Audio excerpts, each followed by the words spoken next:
हमारे साथ इस वक्त मौजूद है गोपाल टंडन जी है, जिन पर संगठन के साथ साथ पार्टी की भी बड़ी जिम्मेदारी है। इनसे जानेंगे। चाहूंगा सबसे पहला सवाल आपसे करता हूं कि कृष्ण नगरी मथुरा में आपकी इससे पहले एक और बैठक हुई थी, राष्ट्रीय कार्यकारिणी की थी, वो प्रदेश कार्यकारिणी की थी।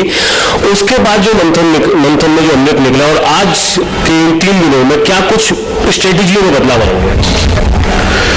देखिए, भारतीय जनता पार्टी निरंतर 2 मोर्चों पर काम करती रहती है। एक हमारा संगठनात्मक फ्रंट है, संगठन की हमारी गतिविधियां निरंतर चलती रहती हैं, और दूसरा जनहित के कार्य है और जनता के अपेक्षाओं के लिए संघर्ष करना। जहां जहां हमारी सरकारें हैं जिन राज्यों में, वो जनहित के कार्य कर रही हैं, और जहां हम विपक्ष में है, रचनात्मक विपक्ष की भूमिका अदा करते हुए जनता की आवाज को हम उठाते हैं, जनहित के कार्यों के लिए संघर्ष करते हैं। संगठनात्मक गतिविधियों का जहां तक प्रश्न है, हमारे प्रदेश इकाई है, राष्ट्रीय इकाई है, हमारे मोर्चे हैं, उनके अपने कार्य समिति की बैठक, उनके सम्मेलन, अधिवेशन निरंतर होते रहते हैं। इसी क्रम में हमारे युवा मोर्चे का राष्ट्रीय अधिवेशन 5 और 6 तारीख को वृंदावन में होने जा रहा है। क्योंकि आप मेन बॉडी से आते हैं, ये निश्चित है कि एक शाखा, एक टहनी है, युवा मोर्चा है, बाद बाकी आपके तमाम संगठन है, तो आपकी मेन बॉडी से, भारतीय जनता पार्टी की मेन बॉडी से क्या कुछ ऐसी स्ट्रेटेजियां रहेंगी, क्या कुछ ऐसे निर्देश रहेंगे, क्या कुछ ऐसी बातें रहेंगी जो युवाओं को आप एक मार्गदर्शक के तौर पर बताने जा रहे हैं? और 2017 के चुनावी पारी को आप इस समय पर कैसे देखते हैं? ये राष्ट्रीय अधिवेशन युवा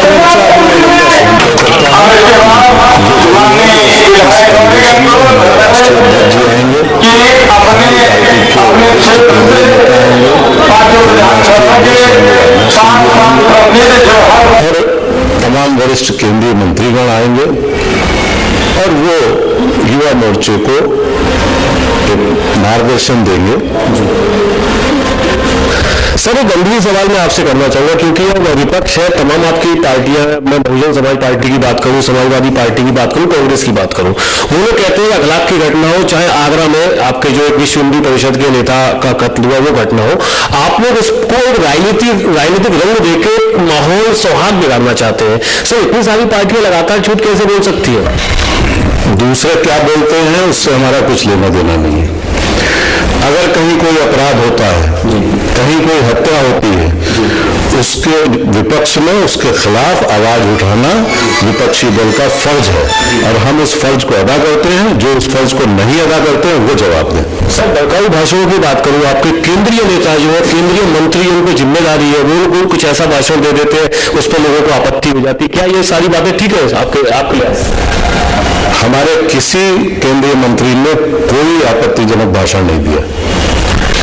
तो जैसा आपने देखा, कुछ सभी की अपनी अपनी मजबूरियां रहती है, कैमरे पर नहीं बोल पाते हैं, लेकिन फिर भी एक सवाल सबसे बड़ा है यहाँ पर, क्योंकि आगरा यहाँ से बहुत नजदीक है, कृष्ण नगरी मथुरा से आगरा की दूरी कुछ ही मिनटों की है। क्या वो मुद्दा यहाँ पर उठेगा? क्या युवाओं को कुछ ऐसी बातें बताई जाएंगी? ये कल से देखने लायक बात होगी। इसे एक राष्ट्रीय अधिवेशन की शुरुआत होने वाली है, युवा मोर्चा का राष्ट्रीय अधिवेशन है। युवा मोर्चा का राष्ट्रीय अधिवेशन कई पहलुओं पर महत्वपूर्ण है कृष्ण नगरी मथुरा से, क्योंकि 2017 का चुनाव सामने है। भारतीय जनता पार्टी औपचारिक रूप से कहे या ना कहे, लेकिन उन्होंने एक तरीके से तैयारियां करना शुरू कर दी है।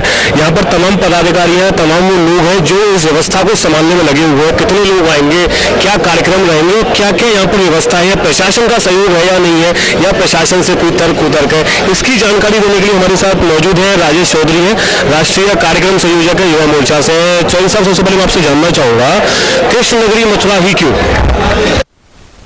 कृष्ण की नगरी है, योगी राज की नगरी है, 16 उसकी यात्रा थे वो, और ये पवित्र नगरी है। यहाँ से विजय का शंखनाद होता है, और युवा मोर्चा के देश भर के कार्यकर्ता यहाँ लगभग 15,000 आ रहे हैं, और भगवान कृष्ण की पावन भूमि होने के नाते यहाँ आने की सबकी इच्छा भी रहती है, और हम लोगों को आतिथ्य का मौका मिलता है, हमारे लिए सौभाग्य की बात है। इस अधिवेशन के माध्यम से क्या एक ऐसा मैसेज आने वाला है 2017 के चुनावों को देखते हुए, क्या कुछ तैयारी कर चुके हैं कार्यकर्ताओं को यहाँ पर कुछ ऐसा बताया जाएगा कि 2070 में फतेह कैसे है? कोई भी राजनीतिक दल इसलिए काम करता है कि उसे सत्ता में आना है। भारतीय जनता पार्टी भी काम कर रही है। 2017 में चुनाव होना है, उत्तर प्रदेश में भारतीय जनता पार्टी का मुख्यमंत्री बने, इसमें तो कोई संदेह है ही नहीं।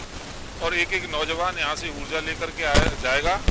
और ये आताताई सरकार जो उत्तर प्रदेश में काम कर रही है, जिस तरह से गुंडागर्दी है, भ्रष्टाचार है, लूट डकैती, अपहरण, बलात्कार, बैंक लूटना, रोड रॉबी, ये सब ऐसे अत्याचारी शासन का खात्मा हो, इस पर तो हम लगातार संघर्ष कर रहे हैं और करेंगे। मुख्य बिंदु क्या रहेंगे इस अधिवेशन के? क्योंकि आपके बड़े बड़े नेता हमें सुनने में आ रहा है वो शामिल होने वाले हैं, आते हैं नहीं आते हैं बात का विषय। मुख्य बिंदु 2003 क्या रहेंगे जो आप युवाओं को देने वाले हैं संदेश? भारतीय जनता पार्टी के नेतृत्व में, भारतीय जनता पार्टी की सरकार नरेंद्र मोदी जी के नेतृत्व में केंद्र में बनी और लोगों की बड़ी अपेक्षा उस सरकार से थी। तो पिछले 2 साल के अंदर नरेंद्र मोदी जी के नेतृत्व में जिस तरह से देश विकास की ओर बढ़ रहा है, विकास कर रहा है, पूरी दुनिया के अंदर भारत का एक दबदबा बढ़ा है और रोजगार के नए नए संसाधन देश में खड़े हो रहे हैं। देश की आर्थिक व्यवस्था सुधर रही है, महंगाई पर कंट्रोल किया है और केंद्र की जो योजना है उन्हें नौजवानों तक ले जाना और जनता को बताना कि हम इस देश को आगे ले जाने की पूरी कोशिश कर रहे हैं, ये हमारा लक्ष्य है। इतना बड़ा आयोजन है, सुरक्षा की दृष्टि से बात करें, प्रशासन से कितना सहयोग मिल रहा है और आप लोग कितना? सुरक्षा की दृष्टि से हमारे संजय शर्मा जी के नेतृत्व में सुरक्षा का दस्ता यहाँ तैयार है। हम अपनी सुरक्षा खुद करना चाहते हैं। इस प्रदेश की हालत यदि बात करेंगे सुरक्षा की, तो यहाँ के तो एमएलए, एमपी, मिनिस्टर वही सुरक्षित नहीं है, तो हमारी क्या सुरक्षा करेगी सरकार? प्रशासन का रुख तो हमारी पार्टी के विरोध में रहता ही है और हमें कोई उनसे बहुत अपेक्षा भी नहीं है, तो अपनी सुरक्षा करना चाहते हैं। ये आपने देखा राजेश जी थे जो स्वयं कह रहे हैं कि सुरक्षा की दृष्टि से खुद ही कमान संभाल चुके हैं, उनके तमाम कार्यकर्ताएं जो सुरक्षा में लगे होंगे। लेकिन सबसे बड़ी देखने वाली बात ये होगी, तमाम बड़े सुरमाओं के आने के बाद, भारतीय जनता पार्टी के आने के बाद यहाँ से जो मैसेज जाएगा, युवाओं के लिए क्या संदेश जाएगा, ये आने वाला वक्त ही बताएगा। पूरी व्यवस्थाएं जान चुके हैं, लेकिन अभी और कुछ कार्यकर्ता हैं, उनसे हम स्पष्टता जानेंगे धरातल पर क्या क्या चीजें यहाँ पर होने वाली है। सर, आप यहाँ पर क्या कुछ होने जा रहा है, क्या कुछ ऐसा नया होगा मथुरा के घर के लखनऊ की गद्दी पर काबू? देखिए, सही मायने में तो युवाओं का अपडेट है पूरा। भारतीय जनता पार्टी हमारी यूथ में युवा मोर्चा, इसके द्वारा पूरे उत्तर प्रदेश में और इसके अलावा उत्तर प्रदेश के अलावा अन्य प्रदेशों में भी जहाँ पे हमारे चुनाव होने वाले हैं, एक तरह से ये शंखनाद किया जा रहा है इस तरीके से। और इस शंखनाद के द्वारा एक संदेश ये देने का प्रयास किया जा रहा है उत्तर प्रदेश की धरती को, खास करके मथुरा ये भगवान श्री कृष्ण की धरती रही है और यहाँ से शंखनाद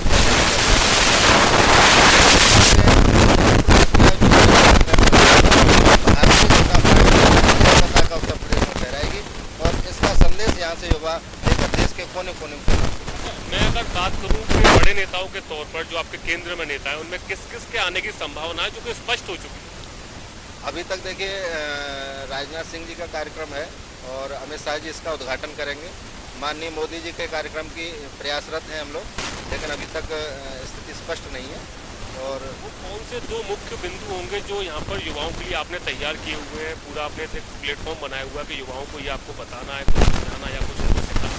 देखिए, सबसे पहले तो अधिवेशन में भारतीय जनता पार्टी का जो भी कार्यक्रम होता है, सबसे पहले तो हम राष्ट्रभक्ति की बात करते हैं, क्योंकि किसी भी अन्य चीज़ में जाने के बजाय हम राष्ट्रभक्ति की बात करें। और इंडिया फर्स्ट हमारी थीम है कि सबसे पहले देश प्रथम है, उसके बाद बाकी सारी चीज़ें आती हैं।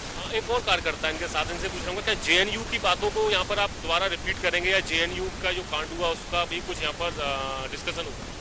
तो ऐसा है माननीय कि जेएनयू का मामला तो कोर्ट में चला गया। जेएनयू की क्या बात करेंगे, जो कोर्ट में सब कुछ है और सब कुछ स्पष्ट हो ही गया है, तो कोर्ट में चला ही गया है पूरा मैटर। लेकिन यहाँ जो बात होगी वो विकास की बात होगी। ये जो युवा मोर्चा का ये कार्यक्रम है, ये अद्भुत कार्यक्रम है। ये एक युवाओं को एक नई ऊर्जा देगा और 2017 को निश्चित हम फतेह करेंगे। 2017 में हमारी सरकार आएगी, उत्तर प्रदेश में सरकार होगी। कुछ युवा हमारे पास आए हैं, इनसे जानेंगे कल क्या आगाज रहेगा, कल कौन सा जोश रहेगा, किस तरीके का एक दृश्य देखने को मिलेगा उत्तर प्रदेश की धरती पर। और खासतौर से उत्तर प्रदेश में ब्रज की धरती पर ये अद्भुत, ऐतिहासिक और अकल्पनीय एक युवा राष्ट्रीय अधिवेशन होने जा रहा है, जो देश के नौजवानों की उम्मीदों पर बहुत बड़ी आशा के साथ खड़ा उतरने का प्रयास करेगा। और कल पूरे देश का नौजवान एक बड़ी स्फूर्ति और ताकत के साथ इस पूरे पंडाल में जन हुंकार करने वाला है। और उत्तर प्रदेश में आतापाई और अल्पसंख्यकों को जो बरगलाने वाली सरकार है और हिंदूवादी ताकतों को कमजोर करने वाली सरकार है, ऐसी सरकारों को उखाड़ फेंकने का संकल्प भी कल से शुरू है। कितनी संख्या में कार्यकर्ता आ चुके हैं, कल कितने आने की अनुमान है आप लोगों का, जो अभी तक आप लोग आकलन कर रहे हैं? हमारे इस राष्ट्रीय अधिवेशन में लगभग 20 से 25 हजार कार्यकर्ताओं के आने की पूर्ण संभावना है, जो अब तक उनके रजिस्ट्रेशन के हिसाब से और उनके टेलीग्राम अधिवेशन के हिसाब से जो संख्या हमारे पास आई है वो 20 से 25 है, जिसमें लगभग आज शाम तक और कल सुबह तक लगभग 15-16 हजार कार्यकर्ताओं को आने की उम्मीद है। और कल शाम तक संपूर्ण कार्यकर्ता उत्तर प्रदेश की धरती पर आगमन कर चुका होगा और ब्रज की धरती पर, यानी कि युवा मन बना के जाने वाला है आने वाली चुनावी तैयारियों में। बिल्कुल 2017 में उत्तर प्रदेश का नौजवान यहाँ एक ऐसे उत्तर प्रदेश के मुख्यमंत्री जो नौजवानों की बड़ी आशा बन करके आए थे, लेकिन निश्चित तौर पर उन्होंने उत्तर प्रदेश के नौजवानों को अंधकार में धकेलने का काम किया है, उनको बेरोजगार करने का काम किया, उनको छलावा किया है। ऐसे नौजवान मुख्यमंत्री को यहाँ का नौजवान उखाड़ने वाला है। ये आपने देखा, कहते हैं पॉजिटिविटी होती है तभी कुछ पॉजिटिव होता है। ये कुछ कार्यकर्ता है भारतीय जनता पार्टी युवा मोर्चा से, उनका साफ तौर से कहना है कि 2017 में निश्चित तौर पर लखनऊ की गद्दी पर काबिज होंगे। कार्यकर्ताओं या बड़े नेताओं सभी के मुख से एक ही बात निकल के आ रही है कि 2017 यानी कि आप सीधे तौर पर मान के चल सकते हैं, ये जो कार्यक्रम है, ये जो अधिवेशन है, ये 2017 के चुनाव को ध्यान में रखते हुए विशेष तौर पर रखा गया है। कल आपको